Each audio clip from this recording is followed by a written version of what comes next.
Vão curtindo, vão compartilhando, vão curtindo, vão compartilhando. O canal tá crescendo pra caramba, tô muito feliz pela presença de vocês, com a contribuição de vocês. Tá sendo muito bacana, tá sendo muito construtivo, né? Tudo isso que a gente tá fazendo aqui, gente. É um canal pequeno, nós ainda estamos crescendo, mas já temos aí um vídeo com 450 mil visualizações. Margarete Vicente mandou Lula e Marília Reis para nos livrar do imbrochável desgraçado. Margarete, seja bem-vinda, querida. Irã Maia está aqui com a gente também. Não esqueçam, ajudem com superchats. É sempre necessário, gente, para todo mundo ficar muito bem informado. Vamos colocar aqui o meu amigo Bem-vindo Siqueira, que ele falou um pouquinho a respeito dos evangélicos nessa reta final. Vamos ver aqui o vídeo do Bem-vindo, como já virou tradição aqui no Notícias da Manhã. Vamos lá. Olá, minhas amigas e meus amigos.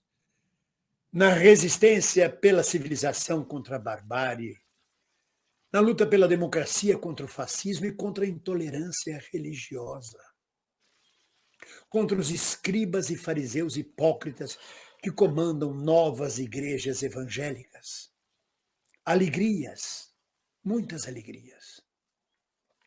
Minhas amigas e meus amigos, eu estive observando.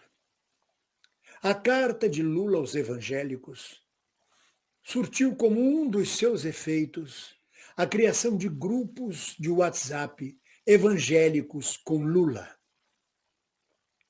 Isto tem um lado do feitiço contra o feiticeiro.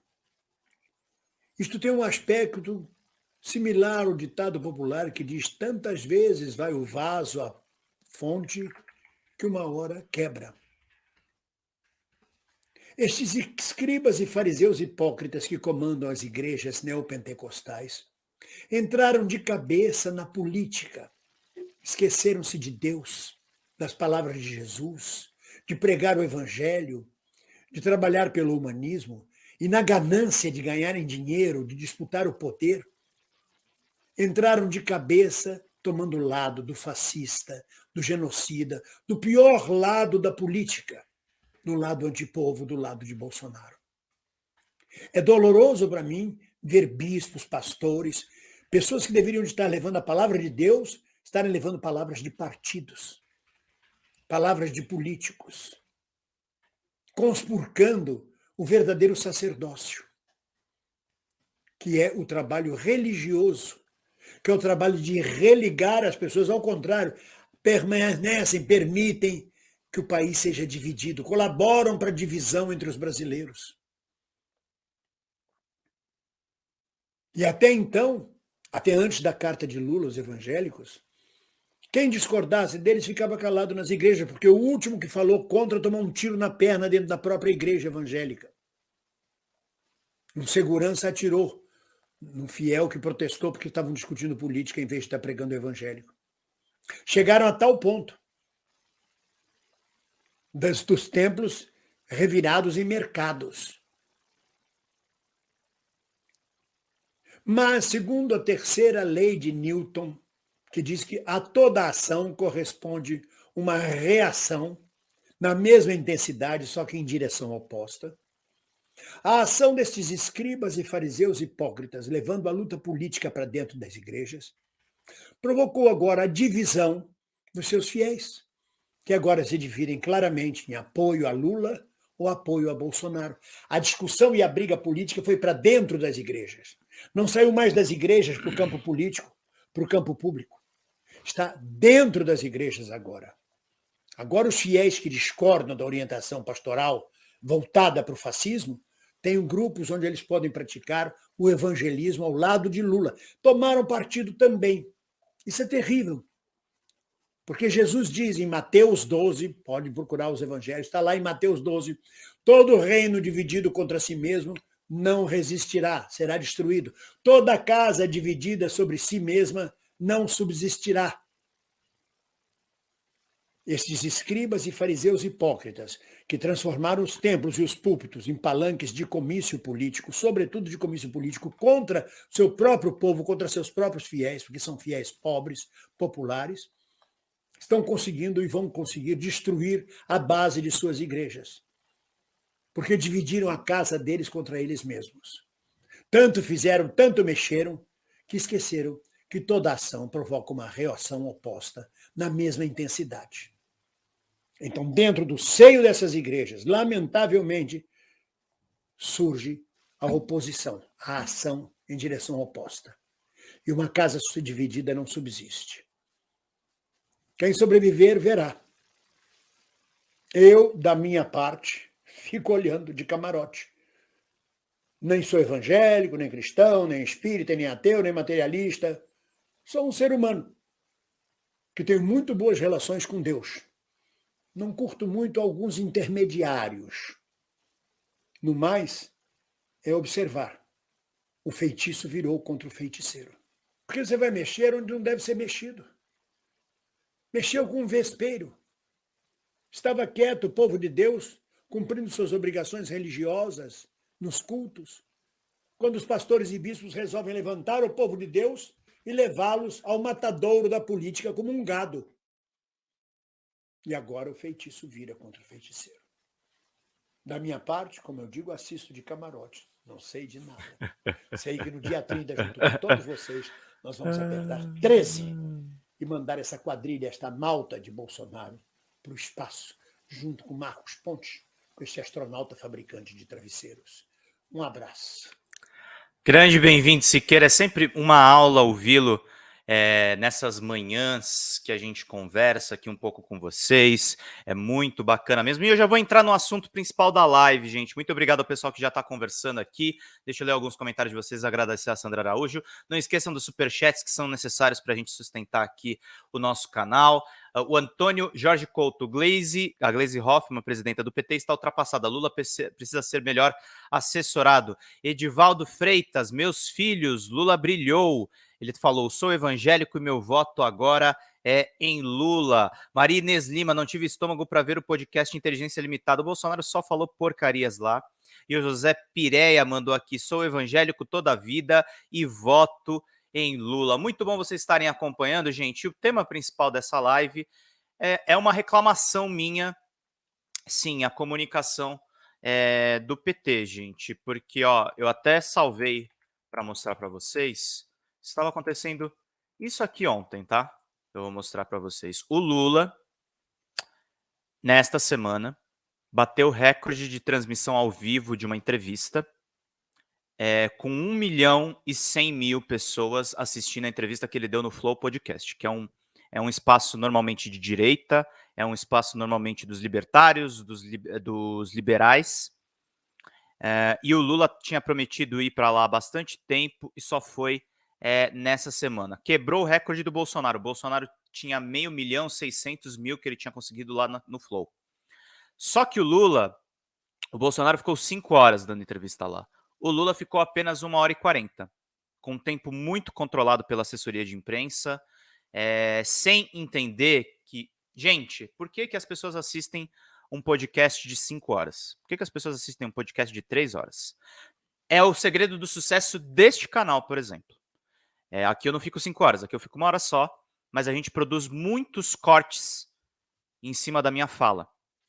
E isso é uma técnica que está pegando fogo no YouTube e nas redes sociais desde quando o Flow acendeu nesse fenômeno dos mesacasts. Eu vou voltar um pouquinho e explicar para vocês. Podcast não era um programa tipo Flow. Podcast são os programas em áudio que existem desde 2006.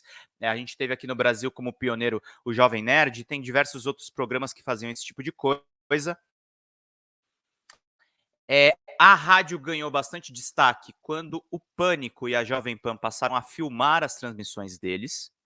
E o Flow pega essas duas vertentes, que é o podcast em áudio. Eles lançam os episódios no Spotify, mas eles lançam um canal de YouTube com vários cortes das entrevistas que eles fazem. Com os cortes, eles fazem justamente o que o Folha Democrata está fazendo agora. A gente flodou o algoritmo do YouTube, que está recheado agora de conteúdo nosso, E aí você consegue fazer um canal crescer de fato. É assim que funciona as coisas na atual configuração. Por isso que as pessoas, youtuber está cada vez mais fazendo vídeo, por isso que a rotina de quem é produtor de conteúdo está cada vez mais puxada. Então o Lula não deveria ter agido no Flow como ele vai numa entrevista na CBN, quando ele vai numa entrevista num órgão tradicional de imprensa, que o tempo é mais limitado. Geralmente o entrevistador é um cara mais técnico. O Flow, a ideia é ser um bate-papo.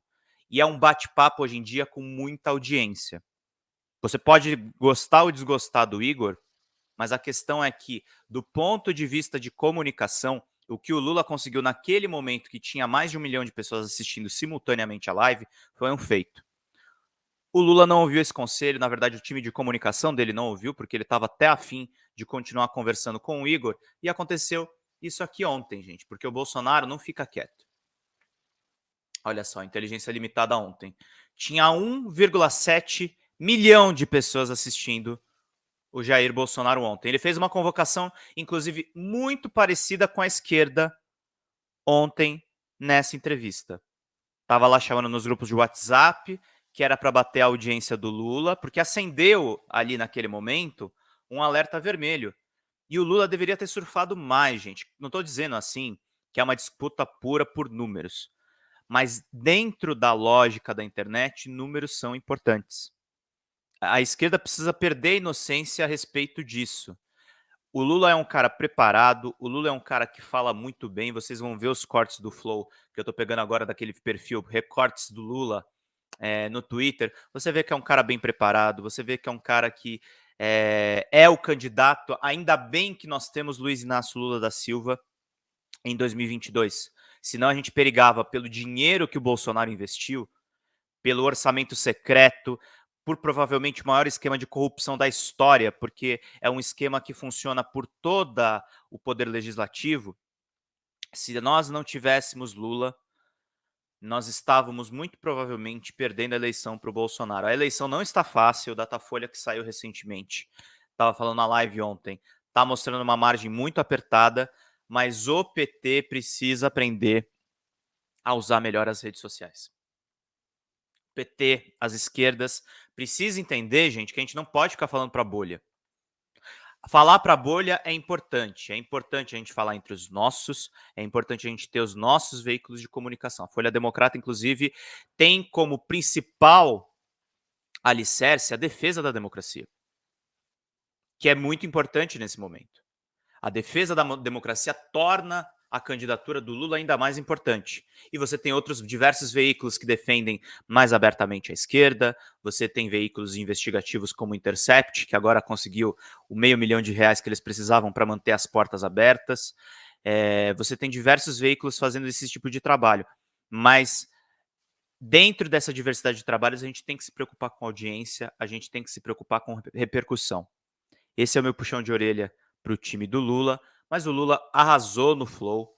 Eu acho que foi uma entrevista muito boa, foi histórica, independente do que aconteceu com o Bolsonaro depois. E por incrível que pareça, a entrevista do Bolsonaro pro Inteligência Limitada foi muito ruim, aliás.